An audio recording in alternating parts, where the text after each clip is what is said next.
mengaku capek. Inara Rusli ingin proses perceraian dengan Virgon cepat selesai. Akui capek, Inara Rusli ingin proses perceraian dengan sang suami Virgon agar cepat terselesaikan.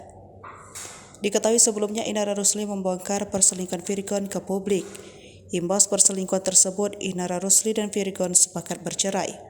Namun hingga saat ini proses perceraian antara Inara Rusli dengan vokalis band Last Child itu belum selesai. Saat ditemui, Inara Rusli mengaku capek dan ingin segera menyelesaikan proses perceraian dengan Virgon. Inara Rusli pun mengatakan ingin cepat menyelesaikan permasalahan ini agar status dirinya bisa lebih jelas. Lebih lanjut, di tengah menjalin proses perceraian, Inara Rusli mengaku sempat bertemu dengan Virgon. Pertemuan tersebut disebutkan hanya untuk membahas soal anak. Sementara itu, Inara menuturkan dirinya juga tak membatasi jika Virgon ingin bertemu anak-anaknya. Sedangkan untuk masalah nafkah, kata Inara, Virgon masih memberikan nafkahnya untuk anak-anak. Namun Virgon disebutkan belum memberikan total keseluruhan sesuai dengan perjanjian sebelumnya.